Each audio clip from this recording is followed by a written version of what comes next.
আজ এখন আমরা শুনব মেম সাহেব উপন্যাসের তৃতীয় পাঠ। যারা প্রথম এবং দ্বিতীয় পাঠ শোনেন নাই তারা আমার চ্যানেল থেকে প্রথম এবং দ্বিতীয় পাঠ শুনে নেবেন। এখন আমরা তৃতীয় পাঠ শুনব। সেদিন কি তিথি, কি নক্ষত্র, কি লগ্ন ছিল তা আমি জানি না। জীবন নদীতে এত দীর্ঘদিন উজান বাইবার পর বেশ বুঝতে পারছি যে সেদিন বিশেষ শুভ লগ্নে আমি পৃথিবীর প্রথম আলো দেখিনি। এই পৃথিবীর বিরাট স্টেজে বিচিত্র পরিবেশে অভিনয় করার জন্য আমাদের প্রবেশের কিছুকালের মধ্যেই মাতৃদেবী প্রস্থান করলেন। একমাত্র দিদিও আমার জীবননাট্যের প্রথম অঙ্কেই জামাইবাবুর হাত ধরে শ্বশুরবাড়ি কেটে পড়ল। আমার জীবনের সেই প্রাগৈতিহাসিক যুগ থেকে আমি নারী ভূমিকা বর্জিত নাটকে অভিনয় শুরু করেছি। ছোটবেলায় আমি বোবা বা বিকলাঙ্গ ছিলাম না, কিন্তু মা বলে কোনো শব্দ উচ্চারণ করতে সেদিনও আমি পারিনি, আজও পারি না, ভবিষ্যতেও পারবো বলে আশা করি না। শ্রদ্ধানন্দ পার্কে আমি যেসব ছেলে মেয়েদের সঙ্গে খেলা করতাম তাদের বিচিত্র আচরণ দেখে স্তম্ভিত না হয়ে পারতাম না। 5-6 বছরের বয়সে আমি নিজে গিয়ে বৈঠকখানা বাজারে বিরজা মিষ্টান্ন ভাজার থেকে খাবার কিনে এনে একলা একলা খেতাম, কিন্তু আমার ওই খেলার সঙ্গীরা সবসময় আমার মায়ের বা দিদির হাতে খেত। খেলতে খেলতে একটু পড়ে গিয়ে যদি কারুর হাত পা সরে যেত তবে সঙ্গে সঙ্গে সে মার কোলে চড়ে বাড়ি চলে যেত। ওরা মাকে জড়িয়ে ধরে কাঁদত, কিন্তু এক পাও হাঁটতেও পারত না। অনেকদিন আমারও অমনি কেটে গেছে, রক্ত বেরিয়েছে, কিন্তু কই, আমি তো কাঁদিনি, আমি তো কারুর কোলে চড়ে বাড়ি যাইনি, আমার নিশ্চয়ই ব্যথা লাগতো না। ছোটবেলায় মাকে হারালে নিশ্চয় শিশুদের ব্যথা ব্যথা লাগে না, তাই না দোলা বৌদি? বাবা পেটের দায়ে এক দীর্ঘ সময় বাহিরে কাটাতেন, যে আমার বেশ মজা হতো। আশেপাশের বাড়িতে ঘুরে ঘুরে আমি অনেক মজা দেখতাম। সন্ধ্যার অন্ধকার একটু গাঢ় হলেই আশপাশের বাড়ির ওরা সবাই ঘুমে ঢলে পড়ত, কিন্তু কই, আমার তো ঘুম পেত না। আমি রোজ রাত্রি 10টা, 10:30 পর্যন্ত জেগে বসে থাকতাম বাবার জন্য। সবচেয়ে মজার হতো স্কুলের পরীক্ষার সময়। আমার প্রায় সব বন্ধুদের মা এক হাতে এক গ্লাস দুধ আর অন্য হাতে কিছু খাবার নিয়ে লোহার গেটটার বাহিরে দাঁড়িয়ে থাকতেন। ঘন্টা পড়ার সঙ্গে সঙ্গে ছেলেগুলো হুড়মুড় করে দৌড়ে গিয়ে দুধ মিষ্টি খেত, কিন্তু কই, আমার জন্য তো কেউ কোনোদিন দুধের গ্লাস নিয়ে দাঁড়িয়ে থাকতো না। ঘন্টা পড়লে আমিও তো কোনোদিন হুড়মুড় করে ছুটে গিয়ে দুধ মিষ্টি খেতে পেতাম না। পূজার সময় সবাই কত দামি দামি চকচকে জামা পরত। সন্ধ্যার পর ওরা সবাই জামা কাপড় পরে ফিটফাট সেজেগুজে মার হাতে শার্টটা পরে সকাল দুপুরে এত ঘোরাঘুরি করতাম যে সন্ধ্যার সময় বেশ আরামে ঘুমোতে পারতাম। বিজয়ার দিন ওদের সবাইকে কতজনে আশীর্বাদ করত, কত মিষ্টি দিত, কিন্তু বাবা ছাড়া আমাকে আর কেউ আশীর্বাদ করতো না, মিষ্টিও দিত না। এমনি করে কেটেছে আমার শৈশব কৈশোর। সেদিন বুঝিনি, কিন্তু আজ বুঝেছি যে গাছ থেকে ভালো ফল পেতে হলে একটু সার দেবার দরকার। শৈশবে মার ভালোবাসা ওই একটু সার পেলে হয়তো আজ আমি নিরস শুষ্ক বাবলা গাছ হতাম না। আমার জীবনটাও হয়তো অনন্ত দিগন্ত বিস্তৃত মরুপ্রান্তর হয়ে উঠত না। সব মানুষেরই মাকে হারায়, কেউ শৈশবে, কেউ কৈশোরে, কেউ বা যৌবনে, কেউ বা প্রৌঢ়ত্বে, কেউ বা বার্ধক্যে। কৈশোর বা যৌবন, প্রৌঢ়ত্ব বা বার্ধক্যে মাকে হারালেও অল্প বিস্তর কিছু সান্ত্বনা আছে, কিন্তু আমার মতো যে শৈশবে মাকে হারায়, মাতৃস্নেহের স্বাদ উপলব্ধি করার পর্যন্ত যার ক্ষমতা হয়নি, সে যদি মাতৃহীন হয়ে যায় তবে আর কি সান্ত্বনা। অনেকে মাকে পায় না, কিন্তু তার স্মৃতির স্পর্শ পায় প্রতি পদক্ষেপে। মার ঘর, মার বিছানা, মার বাক্স, মার ফার্নিচার, মার ফটো থাকলেও মার একটা আবছা ছবিও মনের পর্দায় উকি দেবার অবকাশ। আমার পোড়া কপাল, তাও সম্ভব হয়নি। নিমতলা শ্মশানঘাটে মার একটা ফটো তোলা হয়েছিল, 5 টাকা দিয়ে 3টে কপিও পাওয়া গিয়েছিল। নিয়মিত বাসা বদলের দৌলতে 2টি কপি নিরুদ্দেশ হয়ে যায়। 3য় কপিটিও দিদির সংসারে ক্ষুধার্ত উইপোকার উদরে জ্বালা মিটাচ্ছে। মানুষের জীবনের প্রথম ও প্রধান নারী হচ্ছে মা। তার স্নেহ, ভালোবাসা, তার চরিত্র, আদর্শ পুত্রের জীবনেই প্রথম ও প্রধান সম্পদ। আমি সেই স্নেহ, স্পর্শ, ভালোবাসা ও সম্পদ থেকে বিচলিত থেকেছি। তাই তো আমার জীবনে নারীর প্রয়োজন ও গুরুত্ব উপলব্ধিতে অনেক সময় লেগেছে। ছোটবেলায় মাকে হারিয়ে আশেপাশে কোনো বোন বা অন্য কোনো নারী চরিত্র না থাকায় মেয়েদের সম্পর্কে আমার শঙ্কা ও সংকোচ বহুদিন কাটিয়ে ওঠা সম্ভব হয়নি। আমার কৈশোরের সেই দিনের কথা মনে হলে আজও হাসি পায়। তখন ক্লাস 9 থেকে 10-এ উঠেছি। সবে পাখনা গজান শুরু হয়েছে। হাফ প্যান্ট ছেড়ে মালকোঁচা দিয়ে ধুতি পরা ধরেছি। ফুল হাতা শার্টের হাতা না গুটিয়ে পড়লেও বোকা বোকা মনে হতো। শ্রদ্ধানন্দ পার্কে পড়ার ছেলেদের সঙ্গে ফুটবল পেটাতে বেশ আত্মসম্মানে লাগে। বিকেলবেলা একমাত্র রিক্রিয়েশনে 2-4 জন বন্ধু মিলে পাড়ার এদিক ওদিক ঘুরে ফিরে আড্ডা দেওয়া। মন্টুদের বাড়িতে আমার যাতায়াত ছিল। হৃদ্যতা ছিল। 2-1 বার পৌষ সংক্রান্তির দিন মন্টুদার মা আমাকে আদর করে পিঠে পায়েসও খাওয়াইছেন। শুনেছি দিদির বিয়ের সময় মন্টুদাদের বাড়ির সবাই খুব সাহায্য করেছিল। ওই বাড়ির সবার সঙ্গেই আমার পরিচয় ছিল। ওদের পরিবারের অনেক খবরই আমি জানতাম না শুধু নন্দিনীর কথা। ছোটনাগপুরের মালভূমি থেকে মন্টুদার এই চাঞ্চল্য কিশোরী ভাইঝি কবে আকরসাত মহানগরীতে আবির্ভূতা হয়েছিল সে খবর আমি রাখিনি। তিনিও 9 থেকে 10-এ উঠে মির্জাপুরের বিনাপানি বালিকা বিদ্যালয় ধন্য করার জন্য কলকাতায় এসেছেন তাও জানতাম না আরও অনেক কিছু। জানতে পারিনি যে 14 বছর বয়সেই তিনি তার জীবননাট্যের নায়ক খুঁজে পেয়েছিলেন। এসব কিছু জানতাম না। একদিন মন্টুদাদের বাড়ি থেকে 2-1টা গল্পের বই নিয়ে বেরোবার সময় মাথার উপর একটা কাগজের প্যাকেট এসে পড়ায় চমকে গেলাম। কুড়িয়ে নিয়ে দেখলাম একটা খাম, নাম ঠিকানা কিছুই লেখা নেই, শুধু লেখা ছিল তোমার চিঠি। তোমার চিঠি মানে আমার চিঠি। মুহূর্তের জন্য ঘাবড়ে গেলাম। 2-1 মিনিট বোধহয় দাঁড়িয়েছিলাম, আর একটু হলেই চিৎকার করে মন্টুদাকে ডাক দিতাম। কিন্তু হঠাৎ যে কেন আমার মাথায় বুদ্ধি জোগালো, 4-5টা এক নজরে দেখে নিলাম। শুধু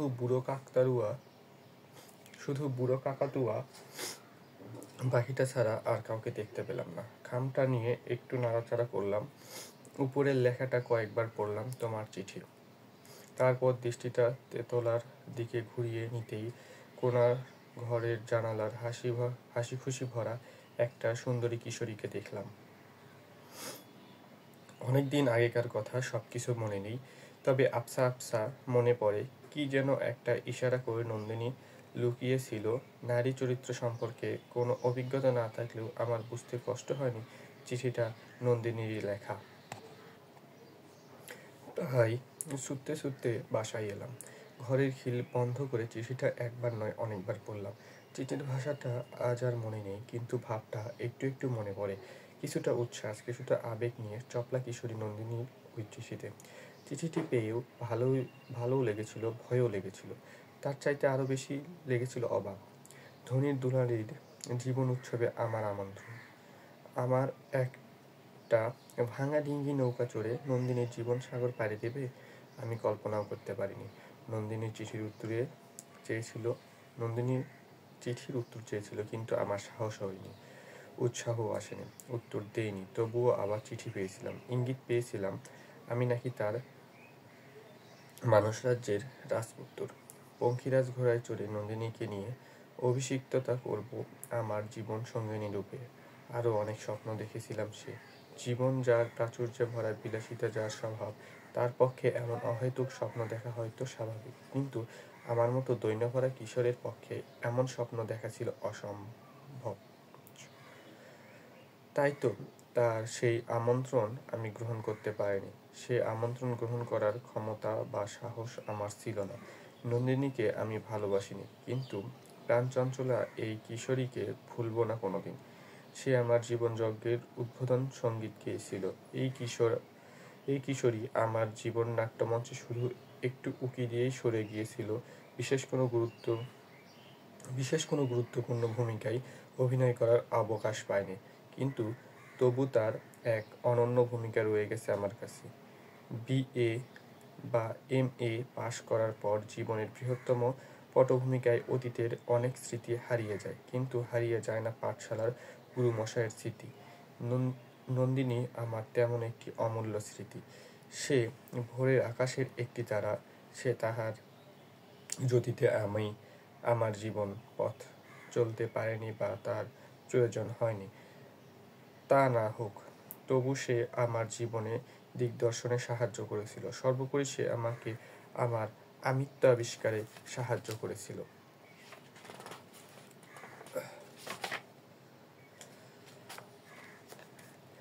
ভালোবাসা কি এবং কি তার কি প্রয়োজন সেদিন আমি বুঝিনি, জানিনি। নন্দিনী কেন আমাকে ভালোবেসেছিল, কি চেয়েছিল, কি পেয়েছিল, কিছুই আমি জানি না। শুধু এইটুকু জানি, আমার সুখে সে সুখী হতো, আমার দুঃখে সে লুকিয়ে চোখের জলও ফেলেছে। ছন্দবদ্ধভাবে এই অনুভূতির প্রকাশ করার সুযোগ কোনোদিনই সে পায়নি, কিন্তু যখনই সে সুযোগ এসেছে নন্দিনী তার পূর্ণ সদ্ব্যবহার করেছে। সরস্বতী পূজার আগে কদিন মরবার অবকাশ থাকতো না। খাওয়া দাওয়া তো দূরের কথা, ঘুমাবার পর্যন্ত সময় পেতাম না। সারাদিন রাত্রির রিপন স্কুলে কাটাতাম। নন্দিনী ঠিক জানতো আমি কোনো গরম জামা নিয়ে যাইনি। সন্ধ্যার পর এক ফাঁকে একটা আলোয়ান নিয়ে লুকিয়ে লুকিয়ে আমাকে দিয়ে আসতো। বলতো, তোমার কি ঠান্ডা লাগে না? যদি জ্বরে পড়ো তাহলে কি হবে বলো তো? একবার সত্যিই আমি খুব অসুস্থ হয়েছিলাম। 9টা বাজতে না বাজতেই বাবা বিদায় নিতেন। ফিরতে ফিরতে সেই রাত 10টা। অখিল মিস্ত্রি লেনের ওই বিখ্যাত ভাঙা বাড়িটার অন্ধকার কক্ষে আমি একলা থেকেছি। মন্টু দাদের বাড়ি থেকে আমার পথ্য আমাকে সরবরাহের ব্যবস্থা করেছিল নন্দিনীর আগ্রহেই। দুবেলা স্কুলে যাতায়াতের পথে নন্দিনী আমাকে দেখে যেত, হয়তো একটু সেবা যত্নও করত। এসব অভিজ্ঞতা আমার ছিল না। শুধু আমার জন্য একজন পথ চেয়ে বসে থাকবে, আমাকে ভালোবাসবে, সেবা করবে, যত্ন করবে, এমন মনে তৃপ্তি পাবে। আমি ভাবতে পারতাম না নন্দিনী আমার জীবনে সেই অভাবিত অধ্যায়ের সূচনা করে। মেট্রিক পাশ করার পরেই নন্দিনী বোম্বে চলে গেল। আমার জীবনে সেই ক্ষণস্থায়ী অধ্যায়ের পরিসমাপ্তি ঘটল। কিন্তু সে আমার জীবন থেকে একেবারে বিদায় নিল না। চিঠিপত্র নিয়মিত আসতো আমার জন্মদিনে একটা শুভেচ্ছা। আমি রবীন্দ্রনাথ ঠাকুর বা নেতাজি নই।